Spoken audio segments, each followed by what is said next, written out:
vous dire une chose. Si vous n'aviez pas l'intention de devenir un disciple, décidez. Décidez simplement pour que Jésus puisse être manifesté à notre génération dans toute sa splendeur et sa gloire. Il y a des fois, je prie et je tiens à ce que quelque chose se produise dans ma vie, pas parce que pour me faire du bien, mais pour que Jésus soit honoré.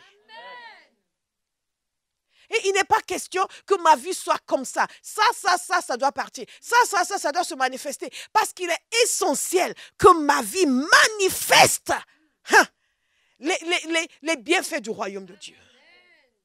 Ce pour lequel Jésus est mort doit être visible en moi et à travers moi. Ça, c'est un disciple. Alléluia. Alléluia.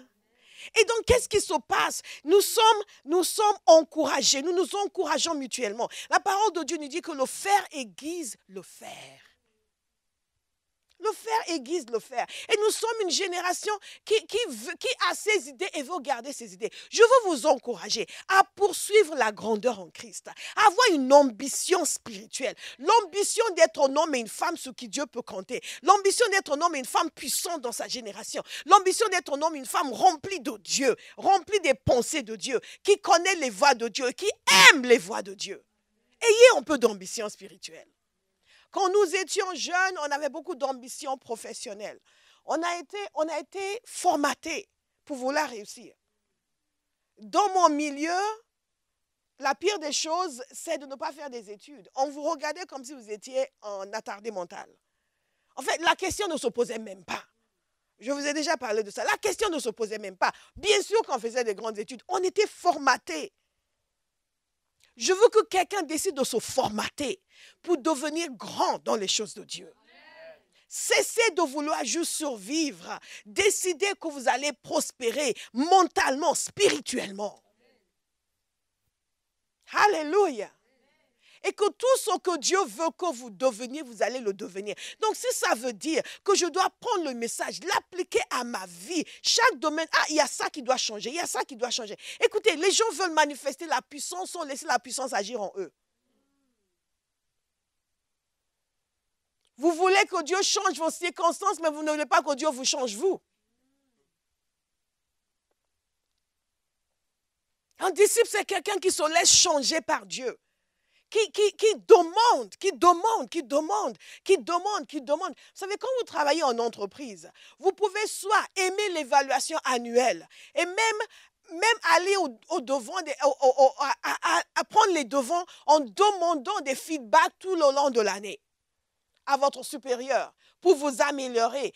Et ensuite, à la fin de l'année, vous attendez l'évaluation pour savoir comment votre performance et comment vous améliorer. Ou vous pouvez détester l'évaluation annuelle parce que vous avez des problèmes et tout ce qui vous intéresse, c'est comme vous dites tout va bien, tout va bien, tout va bien. Et quand vous n'avez pas d'ambition, vous n'avez pas l'ambition de devenir le PDG.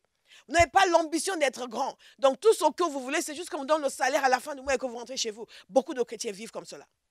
C'est tout ce qu'ils veulent. Juste un peu de salaire à la fin du mois et rentrer chez vous. Spirituellement, je veux dire. Mais quand vous avez l'intention de créer votre propre entreprise et de faire partie des plus grandes entreprises de France, vous vous formez, primo. Vous demandez le feedback, secondo. Vous attendez l'évaluation pour savoir comment vous avez fait et vous demandez toujours des conseils, comment améliorer votre performance. Mais si tout ce que vous voulez, c'est juste, bon, on me donne un bureau dans ce coin, ça me suffit. Moi, toute ma vie, j'ai rêvé d'avoir un bureau dans le coin. Si j'ai un bureau dans le coin et que j'ai... Bon, je ne veux pas partager le bureau avec trop de personnes. Si on n'est que 4, 5 dans le bureau, ça va. Et tant qu'on me donne mon chèque à la fin du mois, ça va.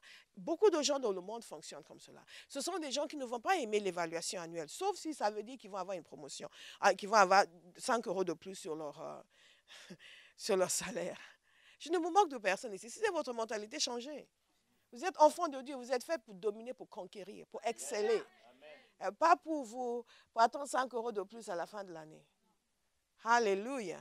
Ce sont des gens comme ça qui se plaignent quand on prend des offrandes spéciales. Parce qu'ils pensent qu'ils ont labouré toute l'année pour avoir ces 5 € de plus. Maintenant, pasteur le leur demande. God is so good. Non, spirituellement, nous devons être comme ceux qui veulent créer de grandes entreprises. Qui veulent changer le paysage économique de la nation. avoir les mêmes réflexes. En d'autres termes, nous voulons toujours un feedback. En nous demandant à notre mentor, qu'est-ce que tu penses? J'ai prié comme ça aujourd'hui, tu penses que c'est bon? Ou cette semaine, il y a 3 jours, j'ai manqué mon temps de prière. Est-ce que tu peux juste prier un peu avec moi pour que je reprenne de l'élan? Pas quelqu'un qui fait, oui, mais bon, même si j'ai raté 3 jours, ça ne veut pas dire que c'est rétrograde. Hein?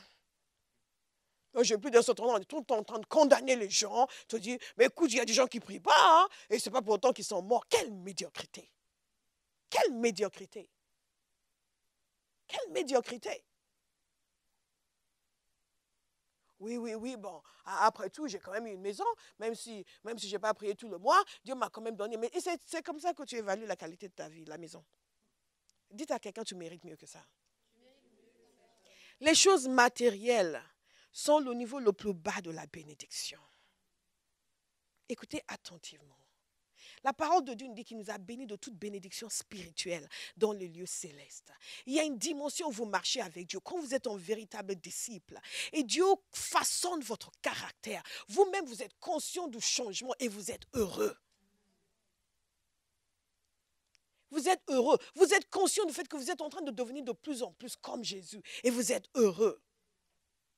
Parfois, c'est douloureux quand on est en train de vous façonner. Vous n'aimez pas parce qu'on vous a fait une remarque. Et après, vous vous dites, mais calme-toi, tu n'es pas Dieu. Accepte la remarque. Il faut savoir se parler. Est-ce que vous me suivez?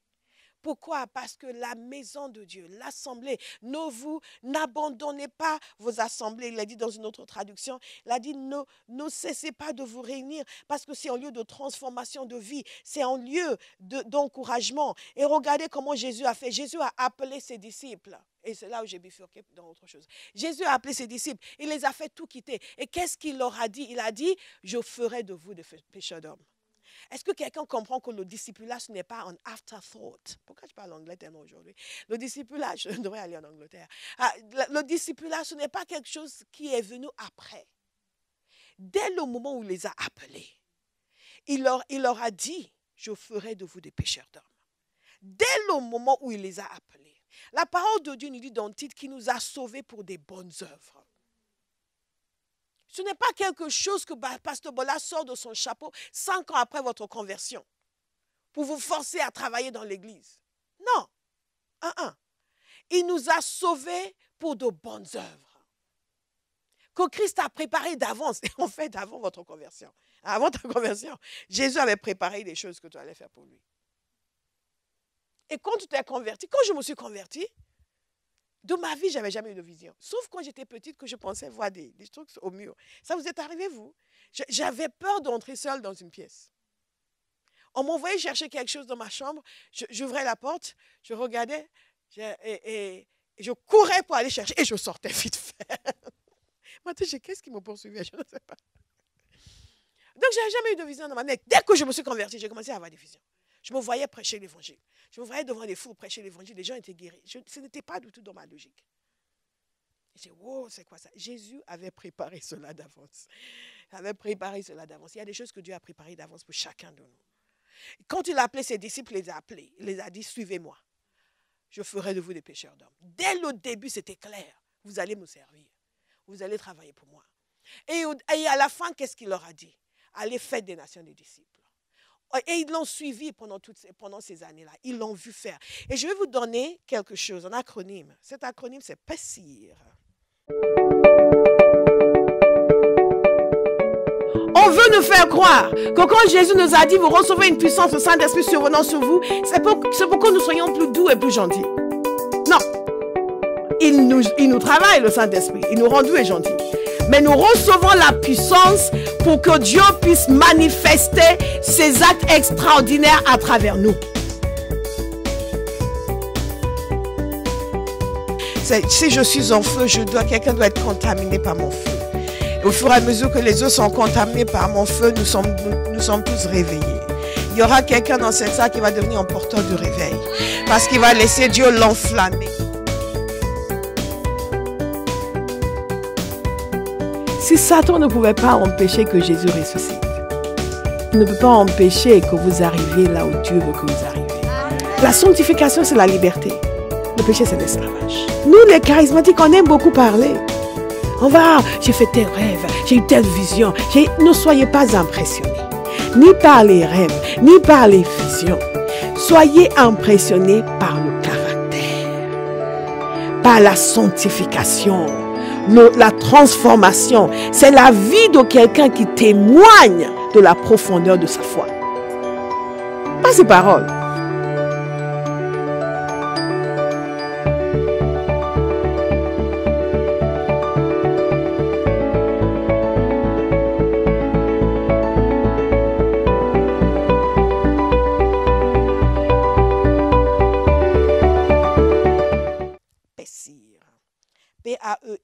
P-A-E-S-I-R. Que vous notiez ce qui caractérisait la relation de Jésus avec ses disciples et qui doit nous interpeller quant à notre relation avec lui. Pessir, qu'est-ce qu'il nous a dit? Ils allaient partout avec lui, proximité. Ils ont écouté son enseignement, attention. Ils étaient attentifs. Ils ont posé des questions, études. Ils ont servi, service.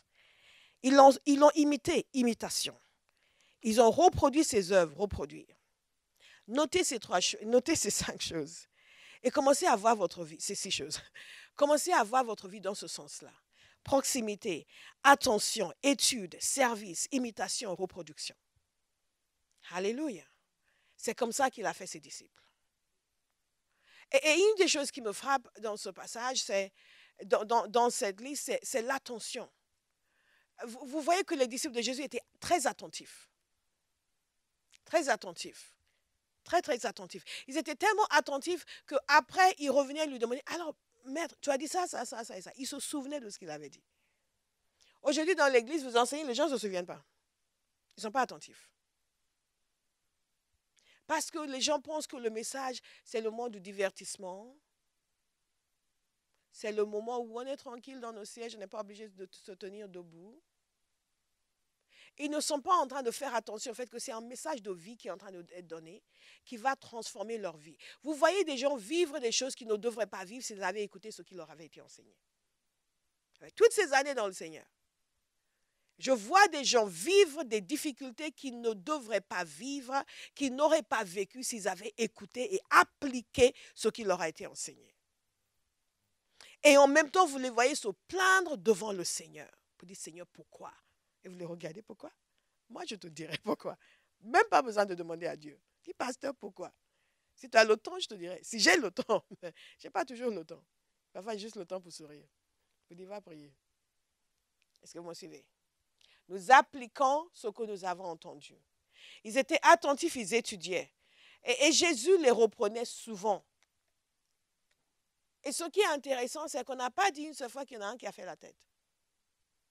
Un disciple. Un disciple. Vous avez entendu Jésus les reprendre? Oh, génération incrédule. Combien de fois je vais rester avec? Seigneur. Avez-vous si peu de foi? Ouh, Seigneur. Après, il leur donne des défis du genre 5000 personnes ont besoin de manger. Il dit, bon, donnez-leur à manger. Ça, vous voyez ça dans une église, la moitié de l'église disparaît. C'est quoi ça? Non, mais on met des exigences sur les gens. Nous avons besoin de changer. Nous avons vraiment besoin de changer notre mentalité. Parce qu'elle n'est pas celle du royaume. Donnez-leur à manger. Et vous les voyez servir. Vous les voyez servir. Jésus leur dit, ok, je vais vous envoyer dans les villes, aux alentours.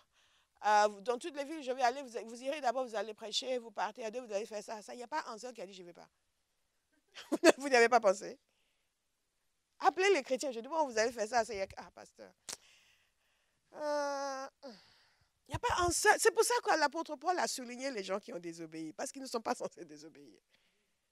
Et même Jean, il a dit, mais Démétrius, décidément. Vous me suivez? Et c'est quand même intéressant ces hommes parce que nous les regardons à Pierre, il a coulé, il a essayé de marcher sur l'eau, il a coulé. Est-ce que vous me suivez? Mais il les a envoyés et pas un seul n'a dit, je n'y vais pas. Même Judas y est allé. Pas un seul n'a dit, je ne fais pas. Je ne fais pas. Or, aujourd'hui, Jésus est déjà allé à la croix. Il nous a déjà tout fait pour nous. Nous avons des choses à faire pour lui, nous disons, je ne fais pas. Est-ce que vous me suivez? Quelqu'un a dit, Seigneur, change ma mentalité. Et après, quand ils ont distribué le pain, quand il a nourri les 5000 personnes, après avoir lancé le défi et qui n'ont pas compris, gloire à Dieu, et il a partagé, on n'a pas vu un seul dire, ben, qu'est-ce qu'il est en train de faire? C'est de la magie. Il dit, ok, allez distribuer. Et ils ont pris, ils sont allés distribuer. Une grande partie du non-avancement de l'œuvre de Dieu est due au fait que les chrétiens ne sont pas des disciples. Avant de faire quoi que ce soit, vous devez d'abord lutter contre leur manque de volonté. Avant même de lutter contre le diable. Pensez à ce qui se passerait quand nous serions de véritables disciples, toujours prêts à servir. On veut nourrir 5000 personnes. Nous sommes tous là, on dit, ok, allez servir. Vous servez, tout le monde sert. Il n'y a pas en disant, non, moi je vais m'asseoir. Moi j'ai un peu mal à la tête aujourd'hui. Ah non, moi je suis pas trop, la nourriture, c'est pas trop mon truc. Demandez-moi autre chose, je vais le faire. Et je dis, le Seigneur regarde son église aujourd'hui et il nous voit faire ça. Et les gens meurent affamés parce que nous ne sommes pas des disciples. Les gens que nous sommes censés nourrir meurent affamés. Nous allons distribuer des tracts, nous ne sommes pas présents. C'est la nourriture que nous sommes censés donner. Nous ne sommes pas présents. Est-ce que vous me suivez? On nous invite à partager les messages en ligne. Nous ne sommes pas disposés. C'est la nourriture que nous sommes censés donner. Je suis vraiment frappée et je comprends pourquoi Jésus a pu regarder ces hommes. Même si nous pouvons voir leur insuffisance, et il y en avait. Il pouvait leur dire, allez faire des nations des disciples parce qu'eux étaient devenus des disciples. Et Jésus reprenait les pharisiens parce qu'il disait, vous traversez la contrée pour aller faire un disciple et vous en faites un enfant de l'enfer pire que vous. Et beaucoup d'entre nous chrétiens, nous sommes en train de faire des enfants de l'enfer. Parce que nous-mêmes ne sommes pas des disciples. Donc, quand nous commençons à évangéliser quelqu'un, nous lui inculquons des idées antichrétiennes. Nous lui inculquons la rébellion, nous lui inculquons l'insoumission, nous lui inculquons l'absence de volonté, nous lui inculquons le non-service, l'indifférence vis-à-vis de l'œuvre de Dieu. Le nombre de personnes, vous êtes en train d'encourager quelqu'un qui veut se donner. Ah non, mais tu sais, toi, ta vie aussi. Hein? Tu as ta vie aussi. Hein? Et les disciples n'avaient pas leur vie. Ils n'avaient pas leur vie. Vous pensez que Dieu va vous voler votre vie? Dieu va vous voler votre vie? Il a dit, vous en faites un enfant de l'enfer pire que vous.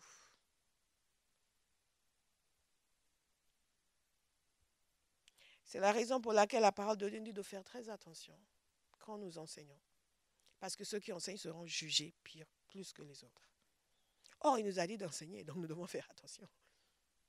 Faire attention d'abord, laisser Dieu nous travailler. Parfois, nous sommes tellement empressés pour donner quelque chose alors que nous n'avons pas encore reçu. Nous avons entendu beaucoup de messages, mais notre comportement ne montre pas les messages que nous avons entendus. Nous avons entendu beaucoup d'enseignements. On nous a imposé les mains, nous sommes devenus chauves, mais nous n'avons toujours pas changé nos valeurs.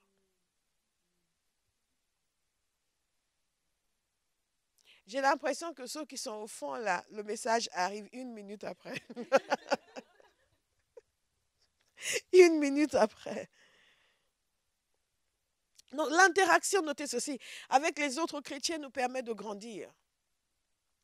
Il y a un point qui est très important et que je veux souligner pendant 2 minutes, c'est qu'il y a une grâce pour nous préserver du péché et du jugement lorsque nous faisons partie d'une assemblée locale.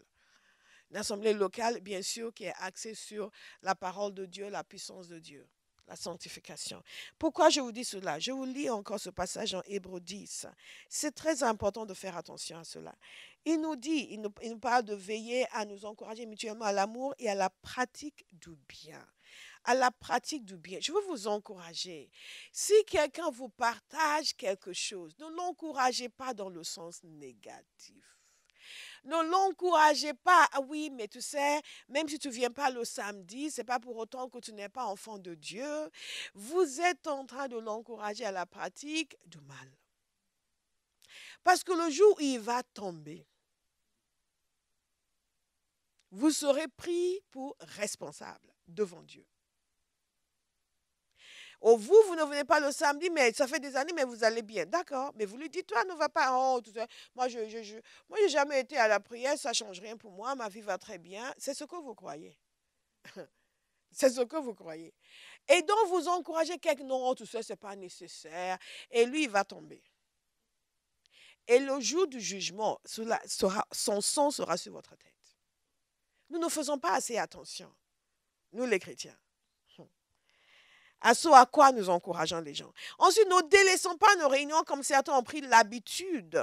Au contraire, encourageons-nous mutuellement et cela d'autant plus, écoutez attentivement, que vous voyez se rapprocher le jour du Seigneur. Donc, il nous a dit, nous devons nous encourager parce que le jour du Seigneur va venir. Quel est le lien? Ok. En effet, si après avoir reçu la connaissance de la vérité, nous vivons délibérément dans le péché, il ne reste plus pour nous de sacrifice pour les péchés. Ok, quelqu'un n'a pas entendu ce que je viens de lire. Je vais le relire. Il y a le fait d'être dans l'assemblée locale où nous sommes encouragés à pratiquer le bien.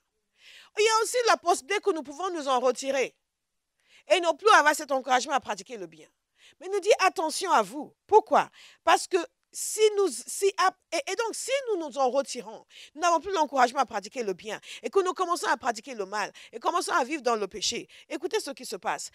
Si après avoir reçu la connaissance de la vérité, nous vivons délibérément dans le péché, il ne reste plus pour nous de sacrifice pour les péchés.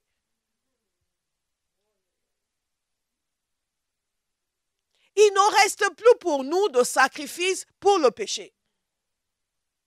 Au cas où vous êtes tenté de dire, oh, je vais arrêter d'aller à Al-Bahar, je vais aller vivre dans le péché. Après tout, j'ai vu des gens qui ont fait ça et Dieu ne les a pas tués. Ou j'ai vu des gens qui ont fait ça et après ils se sont repentis. Ça peut être vous qui n'allez jamais vous repentir. On veut nous faire croire que quand Jésus nous a dit, vous recevez une puissance, le Saint-Esprit survenant sur vous, c'est pour que nous soyons plus doux et plus gentils. Non. Il nous travaille, le Saint-Esprit. Il nous rend doux et gentils. Mais nous recevons la puissance pour que Dieu puisse manifester ses actes extraordinaires à travers nous.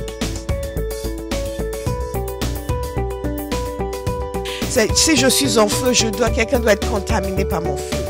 Et au fur et à mesure que les autres sont contaminés par mon feu, nous sommes tous réveillés.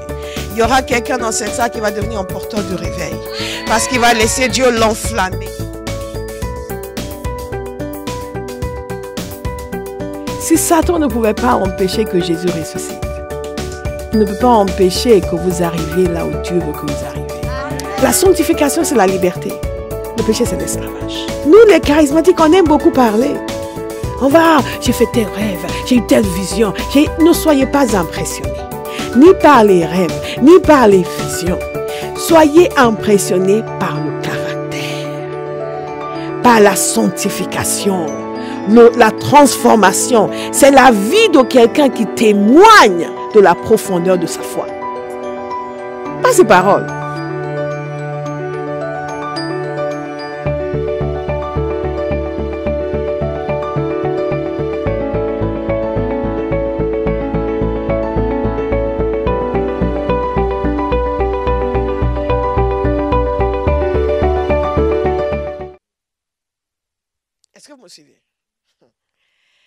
Il dit ceci, il ne reste plus de sacrifice pour les péchés. Donc, plus rien à faire. La seule perspective est alors l'attente terrifiante du jugement. Ça, c'est quelqu'un qui était dans l'église, qui décide de s'en séparer et qui après commence à pratiquer le péché. La parole de Dieu nous dit que ce qui lui est réservé, c'est le jugement et le feu. Alors, l'attente terrifiante du jugement et du feu ardent qui embrasera ceux qui se révoltent contre Dieu. Nous ne lisons pas assez ces passages. Il y a une possibilité de se révolter contre Dieu. Et que ceux qui se révoltent contre, ils étaient avec Dieu. Ils ont commencé à pratiquer le péché. Ils peuvent continuer à dire, ah, j'aime Jésus, mais en pratiquant le péché. C'est une révolte, se révolter contre Dieu. Et qu'il y a un jugement qui les attend. Ce ne sera pas votre témoignage. Écoutez le verset 28, il nous explique pourquoi. Celui qui désobéit à la loi de Moïse est mis à mort sans pitié. Je répète, sans pitié. Sans pitié. Sans pitié. Sans pitié. Sans pitié. Sans pitié. Sur la déposition de 2 ou 3 témoins, à votre avis, waouh, on nous demande de réfléchir. Dites à votre voisin, on te demande de réfléchir. Hein? On nous demande de réfléchir. À votre avis, si quelqu'un couvre de mépris le Fils de Dieu, s'il considère comme sans valeur le sang de l'alliance, par lequel il a été purifié, s'il outrage le Saint-Esprit, qui nous transmet la grâce divine, ne pensez-vous pas qu'il mérite un châtiment plus sévère encore? Je ne sais pas quelle Bible vous lisez. Il y a des gens qui vont vous dire que dès que vous êtes sauvés, peu importe ce que vous faites, la parole de Dieu nous dit non. Que la loi de Moïse, quand vous violez la loi de Moïse, vous êtes mis à mort sans pitié. Et maintenant, vous couvrez de mépris le Fils de Dieu. Vous outragez le Saint-Esprit. Vous méprisez le sang de l'alliance. Est-ce que votre châtiment ne devrait pas être plus sévère? C'est ce que dit la parole de Dieu. C'est ce que dit la parole de Dieu. Donc, si vous avez fait cela et que Dieu vous a ramené dans la maison, mettez-vous à genoux et roulez-vous par terre et dites, hey, papa, merci. De ce que j'avais encore des oreilles pour entendre. Il y a des gens, j'en ai rencontré, qui vous disent, je sais, j'étais serviteur, je prêchais même, je sais, j'étais assidu, j'étais zélé, je sais. Et donc, tu sais, je suis allé trop loin. Et parfois, il vous cite des versets. Il y a un garçon à qui j'ai témoigné et j'ai découvert qu'il était chrétien, mais il était loin de Dieu. Ils m'ont cité des versets, ils en connaissaient plus que moi. Dès que je commençais, oui, mais après tout, tel passage, ils commençaient à citer. J'ai dit, hé, Jésus. Perdu, en citant les versets.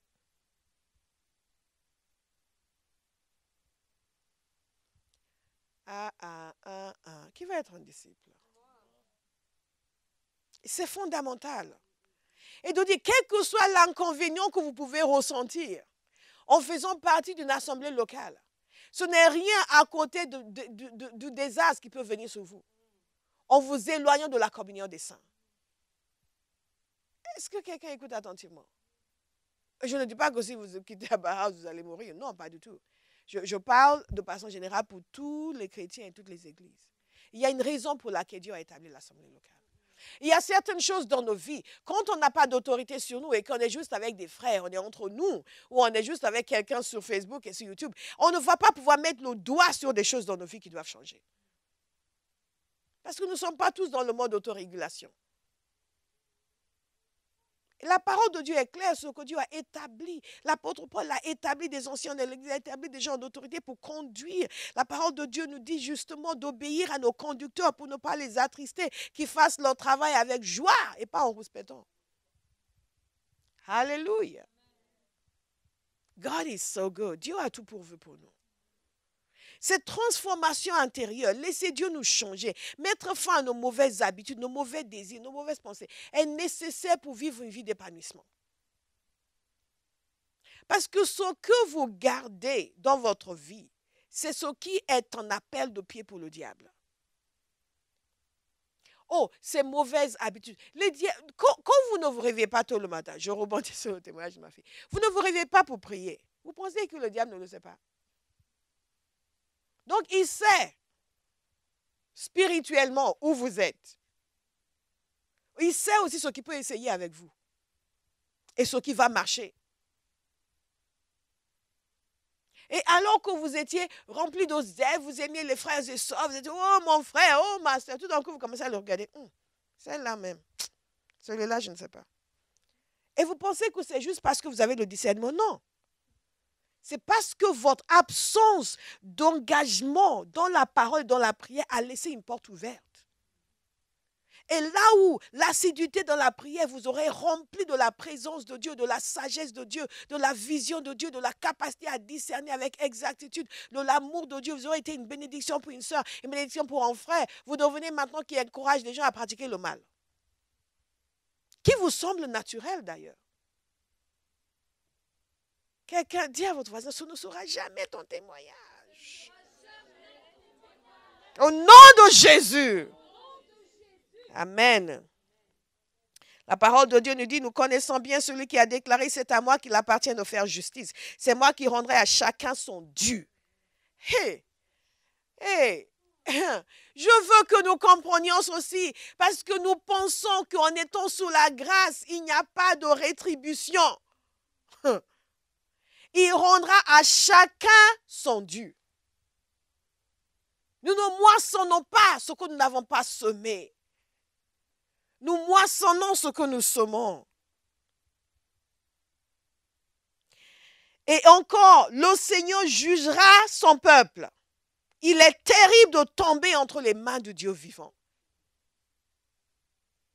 Quand je comprends ces réalités, je me positionne. Toutes les choses qui vont me permettre d'exceller, de grandir, d'être fort, d'être puissant, d'être obéissant envers Dieu, d'être discipliné dans ma vie spirituelle, de faire plaisir à Dieu, d'être un véritable disciple qui aime les choses de Dieu, qui fait les choses de Dieu, je les adopte dans ma vie.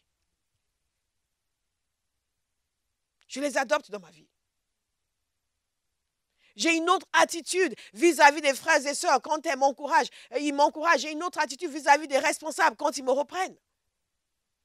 Parce que je comprends que j'ai une ambition, j'ai besoin de cette évaluation. J'ai besoin de cette évaluation de performance pour que je puisse m'améliorer et devenir excellent.